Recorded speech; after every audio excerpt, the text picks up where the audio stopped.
Vega Jewelers, exclusive luxury bridal jewelry exhibition 6th and 7th December, Hotel ITC Grand, Bay Beach Road, Vizag. Railway stations, bus stands, coffee shops ఎక్కడైనా సరే free wifi అనే board కనిపించగానే మీ చేతులు ఆటోమేటిక్గా mobile wifi on చేస్తున్నాయా? Data ఆదా అవుతుందని సంబరపడుతున్నారా? అయితే ఆగండి. మీరు ఆదా చేసేది 100 రూపాయల డేటానే కావచ్చు, కానీ పోగొట్టుకునేది మాత్రం మీ బ్యాంక్ ఖాతాలోని లక్షల రూపాయలు కావచ్చు. అవును, మీరు ఫ్రీ వైఫైకి కనెక్ట్ అయిన మరుక్షణం మీ ఫోన్ మీ కంట్రోల్లో ఉండదు, హ్యాకర్ల చేతికి వెళ్ళిపోతుంది. మీ పాస్వర్డ్స్, పర్సనల్ ఫోటోస్, బ్యాంకు వివరాలు గాల్లో కలిసిపోతాయి అంతే. అసలు పబ్లిక్ వైఫైని ఎందుకు వాడకూడదు? ఒకవేళ అత్యవసరంగా వాడాల్సి వస్తే ఇలాంటి జాగ్రత్తలు తీసుకోవాలి. హ్యాకర్ల వల్ల నుంచి మన ఫోన్ని ఎలా కాపాడుకోవాలో వివరించడానికి మనతో పాటు లైవ్లో సిద్ధంగా ఉన్నారు cyber security expert Nallabothu Sridhar గారు. వారిని అడిగి మరిన్ని వివరాలు తెలుసుకుందాం. నమస్కారం శ్రీధర్ సార్. నమస్తే అండి. ఎలా ఉన్నారు? ఫైన్. ఎస్, ఈ మధ్య కాలంలో చూస్తూ ఉన్నాం, ఎక్కువగా రైల్వే స్టేషన్స్ కావచ్చు, లేకపోతే మెట్రో స్టేషన్స్ కావచ్చు, బస్ స్టాండ్స్, ఇంతకు ముందు చెప్పినట్టు కఫేలో ఫ్రీ వైఫై అనగానే కూడా అందరూ వాడుకోవడానికి ఎగబడుతూ ఉంటారు. ఎంతో కొంత మన డేటా ఆదా అవుతుందని. ఈ నేపథ్యంలోనే సైబర్ క్రైమ్స్ కూడా ఎక్కువ అవుతున్నాయి సార్. మనం రెగ్యులర్గా చూస్తూ ఉన్నాం. పబ్లిక్ వైఫై వాడుకుంటే మనకి ఇలాంటి ప్రాబ్లమ్స్ వస్తూ ఉన్నాయి ఇప్పుడున్న సిచ్యువేషన్లో. మెయిన్ పబ్లిక్ వైఫై మీరు అన్నట్లుగా డేటా ఎంతో కొంత ఆదా చేసుకుందామని చాలా మంది వాడుతూ ఉంటారు. వాస్తవంగా పబ్లిక్ వైఫై వాడేటప్పుడు వాట్ ఎవర్ ద డేటా, అంటే మీరు బ్యాంకులకి ఏదో యూజర్ నేమ్ పాస్వర్డ్తో ఒక యాప్లో లాగిన్ అవుతారు, నెట్ బ్యాంకింగ్ అనుకోండి. సో మీ యూజర్ నేమ్ పాస్వర్డ్ని వైఫై ప్రొవైడ్ చేస్తున్న నా బోటి వాడు దొంగిలించవచ్చు. సో ఉదాహరణకి నేను ఎక్కడో మీరు వెళ్తూ ఉంటే రోడ్డు మీద ఒక వైఫై ఓపెన్ పెట్టున్నాను. సహజంగా ఓపెన్ వైఫై పాస్వర్డ్ ఏమీ లేకపోతే పీపుల్ ఏం చేస్తారు, మీరు అన్నట్లు వెంటనే కనెక్ట్ చేసుకుంటారు. సో అది స్పీడ్ టెస్ట్ లో చూస్తే 10 Mbps 20 Mbps వస్తుంది, హై స్పీడ్ ఇంటర్నెట్ కనెక్షన్ బ్రహ్మాండంగా వస్తుంది. సో హ్యాపీగా వాడుకుందాం అని చెప్పేసి వాడుకుంటారు. కానీ దురదృష్టవశాత్తు ఇలాగ ఓపెన్ గా పెట్టే వైఫైస్ ఎందుకు పెడతారు అంటే, నేరస్తులు ఓపెన్ గా పెట్టినప్పుడు ఏమవుతుంది, మీరు నా వైఫై రూటర్ కనెక్ట్ అయ్యారు. వైఫై రూటర్ కనెక్ట్ అయినప్పుడు ఏమవుతుంది, మీరు నెట్ లో ఏ వెబ్సైట్ ఓపెన్ చేసినా, ఫేస్బుక్ ఓపెన్ చేసినా, గూగుల్ ఓపెన్ చేసినా, లేదా బ్యాంక్ వెబ్సైట్ ఓపెన్ చేసినా కానీ అక్కడ యూజర్ నేమ్ పాస్వర్డ్ ఎంటర్ చేస్తారు కదా, ఆ డేటా ఎక్కడికి వెళ్ళాలి బై డిఫాల్ట్? ఆ సర్వర్కి వెళ్ళాలి. అంటే బ్యాంకు సర్వర్కో లేదా ఫేస్బుక్ సర్వర్కో వెళ్ళాలి. అంటే మీ ఫోన్లో మీరు ఎంటర్ చేసే డేటా ఆ సర్వర్కి వెళ్ళబోయే మధ్యలో నా వైఫై కనెక్ట్ అయ్యాలన్న విషయం ఫస్ట్ మీరు గుర్తుపెట్టుకోవాలి. అంటే డేటా ఎక్కడి నుంచి ట్రాన్స్మిట్ అవుతుంది, మీ ఫోన్ నుంచి నా వైఫై ద్వారా ఆ సర్వర్కి వెళ్తుంది. అంటే నేను మిడిల్ పర్సన్ని. ఈ middle person man in middle attack అని చెప్పేసి ఒక టెక్నిక్ ద్వారా మధ్యలో ఉన్న వ్యక్తి ప్యాకెట్ స్నిప్పర్స్ అని చెప్పేసి ప్రత్యేకమైన సాఫ్ట్వేర్స్ ద్వారా మీ ఫోన్ నుంచి సర్వర్కి వెళ్ళబోయే లోపల ఉండే డేటా ఉంది కదా, ఆ డేటాని క్యాప్చర్ చేసి, డేటా ప్యాకెట్స్ ని క్యాప్చర్ చేసి, వాటిలో మీ యూజర్ నేమ్ ఏంటి, పాస్వర్డ్ ఏంటి, అది ఎన్క్రిప్ట్ అయినా ఎస్ఎస్ఎల్ ఎన్క్రిప్షన్ ఉన్నా కూడా వాటిని డీక్రిప్ట్ చేసి నేను తెలుసుకోగలుగుతాను. సో మీ యూజర్ నేమ్ పాస్వర్డ్ బ్యాంక్ తెలుసుకున్నాను అనుకోండి, నెక్స్ట్ నేను చేసే పని ఏంటి, మీకు కాల్ చేసి ఏదో పద్ధతిలో ఓటీపీ బైపాస్ చేసే పద్ధతులు చాలా ఉంటాయి. సో వాటిని చేసి మీ అకౌంట్ లోకి వెళ్ళేసి పూర్తిగా భారీ మొత్తంలో డబ్బులు మొత్తాన్ని ఖాళీ చేసే స్కోప్ ఉంటుంది. అంటే ఈ మ్యాన్ ఇన్ మిడిల్ అటాక్ వల్ల ఫ్రీగా వైఫై వచ్చింది కాబట్టి అని మీరు జస్ట్ ఆ ఫ్రీ అనే దాన్ని వెయిట్ చేసుకొని లాగిన్ అవ్వటం వలన వచ్చిన ప్రాబ్లం ఏంటంటే, మీరు ఏమి లాగిన్ అయినా, బ్యాంకుకి లాగిన్ అయినా లేదా ఎవరికన్నా చాటింగ్ చేస్తాను అనుకోండి, చిన్న ఎగ్జాంపుల్ గా వాట్సాప్ లో చాటింగ్ చేస్తూ ఉన్నారు, బాయ్ ఫ్రెండ్ తో గర్ల్ ఫ్రెండ్ తోనే రకరకాలుగా ఇలా చాటింగ్ చేస్తున్నాను అనుకోండి. సో ఆ కన్వర్జేషన్ మొత్తాన్ని కూడా మధ్యలో ఉండే నా రౌటర్ ద్వారా వైఫై ప్రొవైడ్ చేసిన వ్యక్తిని నేను దొంగిలించగలుగుతాను. కాబట్టి చాలా సార్లు ఏం జరుగుతుందంటే అండి, చాలా బయటకు ఏదైనా వెకేషన్కి వెళ్ళినప్పుడు కానీ, హోటల్ డౌట్ రూమ్స్ సార్, ఇలాంటి ఒక వాటికి సార్ ఒక చిన్న డౌట్ ఏంటి అంటే, ఇప్పుడు మనం పబ్లిక్ ప్లేసెస్, ఫర్ ఎగ్జాంపుల్ నేను మెట్రో తీసుకుంటాను సార్ ఎగ్జాంపుల్కి.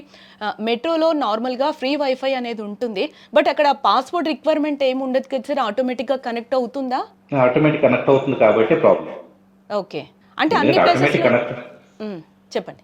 ఆటోమేటిక్ గా కనెక్ట్ అయింది ఏదైనా కూడా ఎందుకు ఓపెన్ గా పెడుతున్నారు? సరే వీళ్ళైతే మెట్రోలో కానీ రైల్వే స్టేషన్ లో కానీ అక్కడ ఉండే ఆపరేటర్ వచ్చేటప్పటికి జెన్యున్ ఆపరేటర్స్ కాబట్టి, ఎవరో రైలు తెల్లాలో ఎవరో కూడా ప్రొవైడ్ చేస్తున్నారు కాబట్టి రిస్క్ ఫ్యాక్టర్ తక్కువ. కానీ అయినా కూడా దాంట్లో ఉండే వల్నరబిలిటీస్ బేస్ చేసుకొని దొంగిలించే ప్యాకెట్ స్టిప్ చేసే స్కోప్ ఉంటుంది. ఎందుకంటే వైఫై నెట్వర్క్ డేటా ప్యాకెట్స్ ని ఆపరేటరే కాదు, నేను ఒక నేరస్తుడిని అనుకోండి, నేను అదే రైల్వే స్టేషన్ లో ప్లాట్ఫామ్ మీద కూర్చొని అక్కడ వైఫై నెట్వర్క్ ఏదైతే ఉంటుందో ఆ నెట్వర్క్ కనెక్ట్ అయి ఉన్న ప్రతి ఒక్కళ్ళ యొక్క డేటా స్ట్రీమ్స్ ని నేను క్యాప్చర్ చేసి అక్కడ ఉండే ప్లాట్ఫామ్ మీద ఉన్న 100-150 మంది యొక్క కాన్వర్జేషన్ మొత్తాన్ని కూడా నేను క్యాప్చర్ చేయగలుగుతాను రియల్ టైంలో. అంటే మీరంతా ఫేస్బుక్ లోకి లాగిన్ అయ్యేసి మీరు చేసే పోస్ట్ లో లేదా మీ ఇంటర్నెట్ బ్యాంకింగ్ కి యూజర్ నేమ్ పాస్వర్డ్స్ అంటే చేసేవో ఇలాంటివంతా కూడా నా దగ్గర ఉండే డివైస్ లోకి వస్తుంది. సో నేను వీటిని అనలైజ్ చేసుకొని వీటన్నిటిని సేవ్ చేసుకున్న తర్వాత మీ అకౌంట్ లోకి వెళ్ళి దొంగతనం చేసే స్కోప్ అనేది ఉంటుంది. కాబట్టి ఓపెన్ వైఫై ద్వారా దయచేసి ఎక్కడా కూడా సెన్సిటివ్ ఇన్ఫర్మేషన్ అనేది యూజ్ చేయొద్దు. సెన్సిటివ్ ఇన్ఫర్మేషన్ అంటే బ్యాంకులు, ఫైనాన్షియల్ ట్రాన్సాక్షన్స్ లేదా గూగుల్ పే, ఫోన్ పే ఇలాంటి వాటి ద్వారా ట్రాన్సాక్షన్స్ ఇలాంటివన్నీ కూడా ఎక్కడో రైల్వే స్టేషన్ లోనో పబ్లిక్ ప్లేసెస్ లోనో మీరు ఏదైనా గోవానో కొడైకొనాల్లో లేకపోతే రకరకాల ప్లేసెస్కి వెళ్తే కనుక మున్నారో ఇలాంటి వాటికి వెళ్తే అక్కడ ఉండే హోటల్ వాళ్ళు ఇచ్చే వైఫై కూడా ప్రమాదకరమే. ఒక 3 స్టార్ 5 స్టార్ హోటల్స్ పోలీసుల పరిశోధనలు అర్థమైంది ఏంటంటే 3 స్టార్ 5 స్టార్ రేటింగ్ ఉండే హోటల్స్ తప్పించి మిగతా దాదాపు బడ్జెట్ హోటల్స్ అన్ని కూడా they are not securing the wifi network. Security audit ఉండదు, ఒక ప్రాపర్ మెథడాలజీ ఉండదు, సింపుల్ గా ఏంటంటే ఏదో పెట్టేసేస్తారు. అక్కడ ఎవరన్నా ఫర్ ఎగ్జాంపుల్ ఒక టెక్నాలజీ పర్సన్ పెట్టారనుకోండి హోటల్ వాళ్ళు, అతను he can capture the data packets. ఉందని సో మాత్రం ఇలాంటివి కక్కుర్తి చాలా పడకూడదు ప్రమాదం. అంటారు. 100%. ఎస్. సార్ ఈ మధ్య కాలంలో మనం చూస్తే వైఫైల్ని పక్కన పెడితే కనుక పబ్లిక్ ప్లేసెస్లో ఇప్పుడు సైబర్ క్రైమ్స్ కూడా మనం ఎక్కువగా చూస్తున్నాం. దానికి పోలీస్ వాళ్ళు అతీతం కాదు. రీసెంట్గా మనం చూస్తే మంత్రులు కూడా అతీతం కాదు. చాలామంది ఫోన్స్ కూడా హ్యాక్ అయిన సందర్భాలు ఈ మధ్య కాలంలో మనం చూసాం. దీనికి ఎవరు కూడా అతీతులు కాదు. ఎక్కువగా చదువుకున్న వాళ్ళే వీటి బారిన ఎక్కువగా పడుతున్నారు. సార్ మీరేమంటారు? దీని గురించి మీరు ఏం చెప్తారు? ఒకటండి, ఒక మనిషికి 2 రకాలు సైబర్ క్రైమ్స్ ఎలా జరుగుతున్నాయో బేసిక్ అవగాహన కలిగి ఉండటం అనేది ఒకటైతే, రెండోది ఎక్కువ సోషల్ ఇంజనీరింగ్ అని చెప్పేసి దాని ద్వారా జరుగుతున్నాయి. సోషల్ ఇంజనీరింగ్ అంటే ఏంటి? నేను మీకు ఒక ఆఫర్ అని చెప్పేసి ఒకటి పంపిస్తాను. సో పంపించినప్పుడు మీరు సింపుల్ గా ఇది ఆఫర్ ఉంటే బాగుందని చెప్పేసి లింక్ క్లిక్ చేస్తారు. లేదా మీరు ఆ సైట్ లో ఏదో ఆర్డర్ పెడతారు. ఇలా రకరకాలు ఏదో డిజిటల్ అరెస్ట్ అని చెప్పేసి అంటే కనుక భయపడిపోతారు. ఓ సిబిఐ అంటున్నారు, ఎన్ఫోర్స్మెంట్ డైరెక్టరేట్ అంటున్నారు, ఎన్సీ నార్కోటిక్ కంట్రోల్ బ్యూరో అంటున్నారు, నేను అరెస్ట్ అవటం ఏంటని పానిక్ అయిపోతారు. సో ఏ మనిషి అయితే ఎమోషనల్ గా ట్రిగ్గర్ అవుతాడో వాయిస్ మాడ్యులేషన్ మార్చి నేరస్తులు ఓ నేరాలకు పాల్పడుతూ ఉంటారు. బాగా గుర్తుపెట్టుకోవాలి. సహజంగా డిజిటల్ అరెస్ట్ లాంటి వాటిని తీసుకుంటే వాయిస్ సడన్ గా రేజ్ చేస్తారు. యు ఆర్ అండర్ అరెస్ట్ అని చెప్పేసి అని ఇలా వాయిస్ రేజ్ చేసి బ్యాడ్జ్ పెట్టుకున్న వ్యక్తి వీడియో కాల్లోకి వస్తే గనక ఆటోమేటిక్ గా పీపుల్ భయపడిపోతారు. సో మా దగ్గర ఆధారాలు ఉన్నాయి, మీరు ఒక నేరంలో ఇరుక్కున్నారు, ఎట్టి పరిస్థితుల్లో కూడా బయటకు వెళ్ళటానికి వీల్లేదు, ఇలాగ సంథింగ్ వాయిస్ మాడ్యులేషన్ అనేది ఒక పోలీసు లాగా మార్చేసి చేస్తే కనుక పీపుల్ భయపడిపోతున్నారు. రెండోది కొన్నిసార్లు ఏం చేస్తారు, మేము ఫలానా బ్యాంక్ నుంచి కాల్ చేస్తున్నాము, మీ యొక్క అకౌంట్ ప్రాబ్లమ్ లో ఉంది. So we have to verify your account. So in order to verify that, you have to upload certain documents or you have to install particular application అని చెప్పేసి అని ఈ వాయిస్ మాడ్యులేషన్ మార్చి bank employee లాగా మాట్లాడుతూ మీ యొక్క details అనేది అంటే మీ card number ఇలాంటివి చెప్పగానే పీపుల్ ఏం చేస్తారు, నిజంగా బ్యాంక్ కార్డులే కాదని చెప్పేసి అని ఈ యాప్స్ రిమోట్ ర్యాట్ అంటారు, రిమోట్ అడ్మినిస్ట్రేషన్ యాప్స్ లాంటివి ఇన్స్టాల్ చేస్తున్నారు. సో ఆల్ దీస్ అంటే ఇన్నోసెన్స్ వలన ఇగ్నోరెన్స్ వలన ఏర్పడుతున్న సమస్యలు. కాబట్టి ఎలాంటి క్రైమ్ జరుగుతున్నాయో రెగ్యులర్ గా ఫాలో అవుతూ మనం అలాంటిది ఏదైనా మన నోటీస్కి వస్తే కనుక వీలైనంత వరకు ఎమోషనల్ కాకుండా లాజికల్ గా థింక్ చేసి అప్పటికప్పుడు మనకు మనం సేఫ్ గార్డ్ చేసుకుంటే కనుక పెద్ద క్రైమ్స్ అయితే జరగవండి. ఎవరైతే మీరు అన్నట్లుగా క్రైమ్స్ బారిన పడుతున్నారంటారో వాళ్ళు ఖచ్చితంగా కూడా వాళ్ళ యొక్క అలర్ట్నెస్ అనేది ఆ మూమెంట్ కి ఏదో ఎమోషనల్ గాను బిజీగానో యాంగ్జైటీలో ఉండటం వల్ల ఆ మూమెంట్ కి ఎలా యాక్ట్ చేయాలో అర్థం కాకపోవడం అంత మించింది. అంటే శ్రీధర్ గారు ఇంకొకటి కూడా ఈ మధ్య కాలంలో లోన్స్ యాప్స్ కూడా మనకి చాలా ఎక్కువైపోయిన సందర్భాలు మనకు కనిపిస్తున్నాయి. కాలేజ్ స్టూడెంట్స్ కావచ్చు, ఇట్లా కొంతమంది ఒక 5,000 10,000 బయటకు వెళ్ళాలని ఫ్రెండ్స్తో పాటు ఇంట్లో పైసలు ఇవ్వక పాకెట్ మనీకి అట్లా తీసుకొని పేరెంట్స్ ఇచ్చినప్పుడు కట్టేద్దాం అని కూడా 5-10 వేల కోసం తీసుకొని కూడా చాలామంది స్టూడెంట్స్ కానీ అట్లా చిన్న చిన్న జాబులు చేసే చేసేవాళ్ళు కానీ అట్లా కూడా నష్టపోయారు చాలామంది. వాళ్ళని కూడా ఒక టైప్ ఆఫ్ హెరాసింగ్ చేయడము, లోన్స్ యాప్స్కి సంబంధించి కూడా. దీనికి సంబంధించి ఏం చెప్తారు మీరు? ఆర్బీఐ గైడ్లైన్స్ ప్రకారం పర్మిషబుల్ కాదు. ఇండియాలో అలాంటి short term money lending services ఎలాంటివి ఉండవు. అవి చట్టానికి వ్యతిరేకం. ఇది బాగా గుర్తుపెట్టుకోవాలి. సో మీరు అన్నట్లుగా పాకెట్ మనీ కోసం పేరెంట్స్ని అడిగితే వాళ్ళు తిడతారు అని చెప్పేసి ఈవినింగ్ పార్టీ చేసుకుందాం లేదా సినిమాకి వెళ్దాం అని చెప్పేసి లగ్జరీస్ అలవాటు పడిపోయి చాలా మంది యూత్ పక్కన ఫ్రెండ్స్ చెప్పారు కదా వాళ్ళు ఆల్రెడీ లోన్ తీసుకున్నారంట మనం కూడా తీసుకుందాం అని చెప్పేసి ఇలా ఒకళ్ళొకళ్ళు ఫీల్ ఫ్యాక్టర్లు ఇన్ఫ్లుయెన్స్ అయ్యేసి వీళ్ళు లోన్ తీసుకుంటూ ఉన్నారు. చాలా దారుణము. ఎందుకంటే మీరు అన్నట్లు 5,000తో స్టార్ట్ అయ్యేసి నెక్స్ట్ ఒక ఉదాహరణకి 5,000 కాస్త వాడు ఏం చేస్తాడు 20-35% ఇంట్రెస్ట్ చేస్తాడు. విత్ ఇన్ 1 వీక్ 7,000 8,000 పే చేయమంటాడు. సో అలాగా మళ్ళీ మళ్ళీ మీరు వేయంగానే మళ్ళీ అమౌంట్ వేస్తాడు. నాకు వద్దన్నా కూడా ఒక 20,000 వేస్తాడు ఈసారి. So next with in 1 week వచ్చేటప్పటికి 35,000 పే చేయమంటాడు. ఈ 35,000 ఎక్కడి నుంచి తీసుకురావాలో తెలియక ఇంకొక లోన్ యాప్ ఇన్స్టాల్ చేసుకొని దాని ద్వారా లోన్ తీసుకుంటారు. ఇప్పుడు దీన్ని రీపేమెంట్ చేస్తారు. దాంట్లోనే ఎక్కువ అమౌంట్ పే చేయాలి. ఫైనల్ గా ఒక 4-5 లక్షలు 10 లక్షల దాకా రకరకాల రిజిస్టర్ చేసే వల్ల కాక పేరెంట్స్ తో చేతి పెడతారని చెప్పేసి సూసైడ్ తీసుకున్న వాళ్ళు మనం చూస్తున్నాం ఆంధ్ర తెలంగాణలో. కాబట్టి యువతరం బాగా గుర్తుపెట్టుకోండి. లోన్ అనేది ఎందుకోసం తీసుకుంటున్నారు? 2 టైప్స్ గా మనం తీసుకోవచ్చు. ఒకటే నేనేదో బిజినెస్ పెట్టుకుంటున్నాను అనుకోండి. నాకు ఆ డబ్బు ఇన్వెస్ట్ చేయడం ద్వారా లాంగ్ రన్ లో నాకు ఒక బిజినెస్ ప్రొడక్టివిటీ పెరిగేసి నేను తీసుకున్న లోన్కి 10 రెట్లు ఇన్కమ్ వస్తుందంటే కనుక లోన్ తీసుకోవచ్చు. కానీ మీరు లోన్ ఎందుకు తీసుకుంటున్నారు? For the sake of luxuries. అంటే విచ్చలవిడిగా ఖర్చు పెట్టడం కోసం. అంటే మీరు తీసుకునే డబ్బుకి ఎలాంటి వాల్యూ లేదు. అది మీ మెడకు చుట్టుకోబోతుంది. అది మీ భవిష్యత్తు నాశనం చేయబోతుంది. కొన్నిసార్లు జీవితాన్ని కూడా లాగేసుకునే ప్రమాదం ఉంది. కాబట్టి దయచేసి మీ పేరెంట్స్ మిమ్మల్ని అల్లాడ ముద్దుగా పెంచారు. వాళ్ళు మీ గురించి మీరు బాగుపడతారని చూస్తున్నారు. కానీ మీరు ఇలాంటి లోన్ యాప్స్ లాంటి వాటి మాయలో పడిపోయి జీవితాన్ని పోగొట్టుకుంటే మాత్రం పేరెంట్స్‌కే కడుపు ఇదే ఇవ్వాల్సిన పరిస్థితి. వాళ్ళు ఎంతో బాధపడి ఎన్నో రకాలుగా ఎంతమంది ఈ రోజు తెలుగు రాష్ట్రాల్లో ఎంతో మంది తల్లిదండ్రులు మనోవేదనకు గురవుతూ ఉన్నారు. తమ పిల్లల వల్ల లోన్ యాప్స్ వల్ల. Yes sir. సార్ ఇంకొకటి గూడా అంటే చాలా ఇప్పుడు మనం లోన్స్ యాప్ గురించి మాట్లాడుకున్నాం గదా! దీంట్లోనే పర్మిషన్స్ అన్నీ గూడా అడుగుతూ ఉంటుంది సార్.